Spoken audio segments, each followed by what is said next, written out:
Hello दोस्तों, कैसे हैं आप लोग। एक बार वापस से आपका स्वागत है मेरे चैनल में। और आज हम बात करेंगे इंडियन पॉलिटी का एक टॉपिक, मतलब भारतीय संविधान के स्रोत। बात करें कि भारत का संविधान 1950 में बनकर तैयार हो गया था। तो 1950 में जब भारत का संविधान बनकर तैयार हुआ, तो भारत के संविधान को बनाने के लिए भारत ने क्या कहाँ कहाँ से मदद ली, अर्थात कहाँ कहाँ के प्रावधान भारत के संविधान के अंदर डाले गए हैं, अर्थात कौन कौन से संविधान से कहाँ कहाँ से हमने कौन कौन से प्रावधान लिए हैं। परीक्षा में यह टॉपिक काफ़ी ज़्यादा हॉट रहता है, अर्थात परीक्षा में कई बार ये पूछा जाता है। तो सबसे पहले बात करते हैं भारतीय संविधान के स्रोत की। तो भारत के संविधान निर्माताओं ने लगभग 60 देशों का संविधान पढ़ा। जो उस समय संविधान बना हुआ था, तो 60 देशों के संविधान का अध्ययन किया और उन संविधानों में जो सबसे बेहतर प्रावधान थे, अर्थात जो अच्छी अच्छी बातें थी, उनको लिया और हमारे संविधान में उनका समावेश किया, अर्थात हमारे संविधान में उनको डाला। अर्थात जो अच्छी बातें हैं उनको लेना में कोई बुरी बात नहीं होती।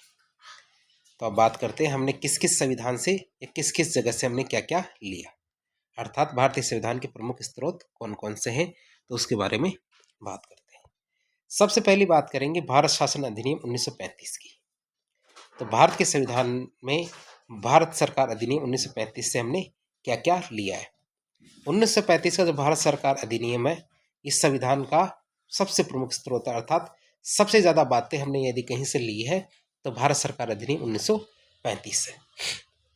यह सीधी सीधी बात कहें, भारत ने अपने संविधान में लगभग 2/3 बातें भारत सरकार अधिनियम 1935 से ही ली है। तो सारी की सारी जितनी भी बातें हैं उनमें 2/3 बातें तो हमने भारत सरकार अधिनियम 1935 से ही ली है। अब भारतीय संविधान के 395 अनुच्छेद में से 250 अनुच्छेद तो हमने भारत सरकार अधिनियम 1935 से ही लिए है। टोटल हमारे 395 अनुच्छेद है, उनमें से 250 अनुच्छेद तो हमने सीधे सीधे भारत सरकार अधिनियम 1935 से लिए। जैसे कि प्रशासनिक ढांचा कैसा होगा, भाई एक प्रधानमंत्री, राष्ट्रपति, मुख्यमंत्री, राज्यपाल, कैसे आईएएस अधिकारी होंगे, सीएजी कैसे होगा, निर्वाचन आयोग। तो ये जितना भी प्रशासनिक ढांचा है उसमें मूल मूल जितनी भी बातें हैं वो सब हमने किससे लिए, भारत सरकार अधिनियम 1935 से। परिसंघीय ढांचा अर्थात जो केंद्र और राज्य उनके बीच के जो संबंध है वो भी हमने 1935 के जो अधिनियम है उससे लिया है। राज्यपाल का पद होना चाहिए, तो राज्यपाल का पद भी हमने 1935 के अधिनियम से लिया है। न्यायिक प्रणाली, यूपीएससी, एसपीएससी और जेपीएससी, ये प्रावधान भी हमने क्या है 1935 के अधिनियम से लिए। आपातकालीन प्रावधान, समवर्ती सूची, एससी एसटी क्षेत्रों के लिए विशेष प्रावधान और द्विसदनीय शासन व्यवस्था, नियंत्रक और महालेखा परीक्षक जिसको सीएजी कहते हैं, अध्यादेश जारी करना, ये सब हमने क्या किया है 1935 के जो भारत शासन अधिनियम है उससे लिया है। तो आप इसे कॉपी और पेन साथ में रखेंगे, लिख लिख कर याद करेंगे, तभी ये चीज़ें याद हो पाएगी। फिर आता ब्रिटेन का संविधान। फिर क्या आता अपने ब्रिटेन के संविधान से भारत के संविधान में कौन कौन सी चीज़ें ली गई है या फिर डाली गई है। तो फिर संसदीय शासन व्यवस्था हमने ब्रिटेन के संविधान से ली है। संसदीय विशेषाधिकार जो अनुच्छेद 105 के अंदर आता है। द्विसदनीय व्यवस्था, मंत्रिमंडलीय व्यवस्था, मंत्रिपरिषद का निम्न सदन के प्रति सामूहिक उत्तरदायित्व। तो हमें तो ये तो पता ही है कि जो मंत्रिपरिषद है वह लोकसभा के प्रति उत्तरदायी होती है। तो ये चीज़ हमने कहाँ से ली है, ब्रिटेन के संविधान से।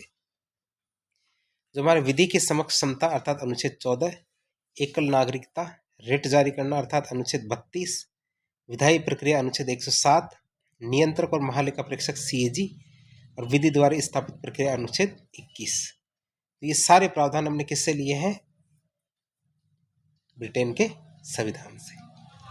अब आगे बात करें अमेरिका के संविधान से हमने कौन कौन सी बातें ली है, अर्थात अमेरिका का संविधान हमारे लिए क्यों इतना इम्पोर्टेंट है। तो अमेरिका के संविधान की बातें कहें तो अमेरिका के संविधान से कौन कौन सी चीज़ें लिए, तो हमने मूल अधिकार लिया है। ये तो मोस्ट इम्पोर्टेंट मूल अधिकार हमने किससे लिए हैं, अमेरिका के संविधान से। स्वतंत्र न्यायपालिका, ये भी हमने लिया है अमेरिका के संविधान से। न्यायिक पुनरावलोकन, ये सबसे भारी भारी शब्द है ना, ये अमेरिका से लिए। न्यायाधीशों को हटाने की क्या तरीका है, ये भी हमने अमेरिका से लिया है। और अब वर्तमान में जो सबसे ज़्यादा चल रहा है PIL अर्थात जनहित याचिका, ये हमने किससे लिया है? अमेरिका के संविधान से।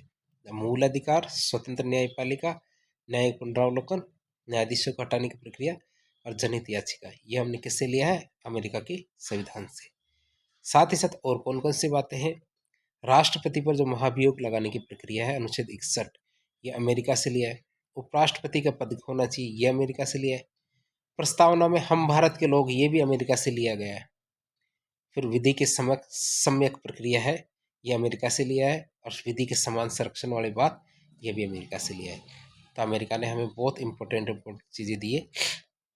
राष्ट्रपति पर महाभियोग की प्रक्रिया ये दी है। उपराष्ट्रपति का पद, प्रस्तावना की पहली पंक्ति जिसमें क्या लिखा? हम भारत के लोग। विधि की सम्यक प्रक्रिया अर्थात अनुच्छेद 21, विधि का समान संरक्षण मतलब अनुच्छेद 14। ये सारी चीज़ें हमने किससे ली है? अमेरिका के संविधान से। अब बात करते हैं हमने कनाडा के संविधान से क्या क्या लिया है। किससे? कनाडा के संविधान से। तो भारतीय संविधान में निम्नलिखित स्रोत हमने कनाडा से लिए, जैसे केंद्र सरकार के द्वारा राज्यों में राज्यपाल की नियुक्ति की जाती है, ये बात हमने कनाडा से ली। परिसंघीय ढांचा है ना, जैसे परिसंघात्मक व्यवस्था, जिसमें अवशिष्ट शक्तियां किसके पास होती है? केंद्र सरकार के पास, ये चीज भी हमारे कनाडा में से ली गई। सर्वोच्च न्यायालय के जो परामर्शदात्री जो अधिकारिता है, अर्थात राष्ट्रपति सुप्रीम कोर्ट से परामर्श ले सकता है अनुच्छेद 143 के तहत, ये बात भी हमने कनाडा से ली है। तो कनाडा को हमने देख लिया। कनाडा से हमने हमारे संविधान में कौन कौन सी बातें डाली गई है। फिर आता है सबसे इंपॉर्टेंट, आयरलैंड से क्या लिए गए। तो आयरलैंड से कौन कौन सी चीज़ें ली गई संविधान में? सबसे पहली चीज़, राज्य के जो नीति निर्देशक तत्व होते हैं, ये कनाडा के संविधान से लिए। राष्ट्रपति का पद तो ठीक है, लेकिन राष्ट्रपति का पद का निर्वाचन कैसे होगा, ये कनाडा से लिया है। साथ ही साथ राज्यसभा के जो 12 सदस्य हैं उनको मनोनीत करना, ये भी हमने कनाडा से लिया है। तो 12 सदस्य, हम 4 क्षेत्र होते हैं, उनसे राष्ट्रपति उनको मनोनीत करता है। कला, साहित्य, विज्ञान, समाज सेवा, तो ये 4 क्षेत्र हैं। तो इन 4 क्षेत्रों से राष्ट्रपति क्या करता है? राज्यसभा के लिए 12 सदस्यों को मनोनयन करता है। और ये चीज़ हमने कहाँ से ली है? कनाडा के आयरलैंड के संविधान से। फिर आता है हमारे दक्षिणी अफ्रीका का संविधान। दक्षिणी अफ्रीका के संविधान से हमने क्या लिया है? दक्षिणी अफ्रीका के संविधान से 2 चीज़ें ली है, लेकिन वो भी बहुत इंपॉर्टेंट है। कौन कौन सी? संविधान में संशोधन किस तरह किया जाएगा, अर्थात अनुच्छेद 368 की बात कर रहे हैं। साथ ही साथ राज्यसभा के सदस्यों का निर्वाचन कैसे किया जाएगा, ये भी हमने दक्षिणी अफ्रीका से लिया है। लिया तो कम है, लेकिन लिया काम का है। फिर आता ऑस्ट्रेलिया के संविधान से हमने क्या लिया है। तो ऑस्ट्रेलिया के संविधान की बात करें तो ऑस्ट्रेलिया के संविधान के स्रोत क्या क्या है? हमने प्रस्तावना का स्वरूप, अर्थात प्रस्तावना किस तरह की होनी चाहिए, ये हमने ऑस्ट्रेलिया से लिया है। समवर्ती सूची, ये मोस्ट इंपॉर्टेंट है, ये परीक्षा में बहुत बार पूछा गया। समवर्ती सूची हमने किससे लिए? ऑस्ट्रेलिया के संविधान से। संसद के दोनों सदनों की जब संयुक्त बैठक की बात करते हैं, अनुच्छेद 108, तो ये भी हमने ऑस्ट्रेलिया के संविधान से लिया है। आपको पता है कि दोनों सदनों की जब संयुक्त बैठक की जाती है तो उसमें अध्यक्षता लोकसभा के अध्यक्ष के द्वारा की जाती है। तो अंतर्राज्यीय व्यापार, वाणिज्य और समागम है, अनुच्छेद 301 से 307 तक, भाग 13, ये भी हमारे क्या है? ऑस्ट्रेलिया के संविधान से लिया है। अंतर्राष्ट्रीय समझौतों को लागू करने के लिए केंद्र सरकार राज्य सूची के विषय पर कानून बना सकती है। केंद्र सरकार राज्य सूची के विषयों पर कानून बना सकती है, समझौते को लागू करना होता है 253 के तहत। तो ये चीज़ भी हमने ऑस्ट्रेलिया से ली है। ठीक है। फिर बात आती है फ्रांस की। फ्रांस के संविधान से हमने क्या क्या लिया है?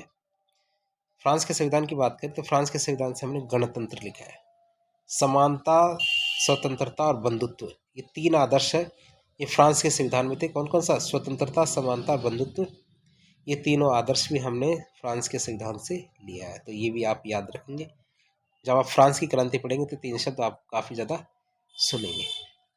फिर आता जर्मनी की संविधान से। जर्मनी के संविधान को वाइमर संविधान भी कहते हैं, क्यों? क्योंकि वहाँ का गणराज्य था, उसे क्या कहते थे? वाइमर गणराज्य। भारतीय संविधान में कौन कौन सी चीज़ें जर्मनी या फिर वाइमर संविधान से ली गई है? केवल केंद्र सरकार ही आपातकाल लगा सकती है, ये प्रावधान है ना, हमने जर्मनी के संविधान से लिया है। और राष्ट्रीय आपातकाल के समय कौन कौन से मूल अधिकार छीन लिए जाएंगे, ये भी हमारे जर्मनी के संविधान में ही लिखा गया था, और ये प्रावधान हमने उसी से लिए गए थे। अर्थात मूल अधिकार को निरसन किया जाता है, हटाया जाता है, तो जर्मनी के संविधान से ही लिया गया है। फिर आता हमारे रूस का संविधान, कि रूस के संविधान से हमने कौन कौन सी चीज़ें ली है। जब अमेरिका से लेंगे तो रूस को कोई मना थोड़ी कहेंगे, रूस की भी जो अच्छी अच्छी बातें वो हम लेंगे। कौन कौन से? पहली चीज, प्रस्तावना में न्याय। न्याय भी तीनों तरह का होना चाहिए, सामाजिक, आर्थिक और राजनीतिक न्याय होना चाहिए। ये तीनों चीजें हमने किससे ली है? रूस के संविधान से। फिर आता आयोजन, अर्थात जो आयोजना विभाग है, आयोजना आयोग है। राजस्थान में आयोजना विभाग है, जो सेंटर है, तो सेंटर में पहले योजना आयोग था, अब नीति आयोग है। तो ये चीजें हमने क्या है? रूस के संविधान से लिए। साथ ही साथ सबसे इंपॉर्टेंट मूल कर्तव्य हमने किससे लिया है? रूस के संविधान से लिया है। और सबसे लास्ट आता हमारा जापान। जापान के संविधान से हमने क्या लिया है कि विधि के द्वारा स्थापित प्रक्रिया जापान के संविधान से ली गई है। अर्थात कोई भी कार्य किया जाएगा अनुच्छेद 21 में, वो बिना कानून के कोई भी कार्य नहीं किया जाएगा। पहले कानून बनेगा और उस कानून के अनुसार ही उसको लागू किया जाएगा, और वो चीज़ें लागू नहीं होगी जो कानून में नहीं लिखी हुई। तो इस तरह हमने भारत के संविधान में विभिन्न स्रोतों की बात की कि कौन कौन से देशों के संविधान से हमने कौन कौन सी बातें ली और हमारे संविधान में समावेश की। तो इस प्रकार के इन्फॉर्मेटिव वीडियोस देखने के लिए हमारे चैनल से जुड़े। वीडियो यदि पसंद आता है तो वीडियो को लाइक करें, चैनल को सब्सक्राइब करें, अपने दोस्तों के साथ शेयर करें। यदि आपको कोई सुझाव हो तो कमेंट बॉक्स के माध्यम से बताएं। धन्यवाद।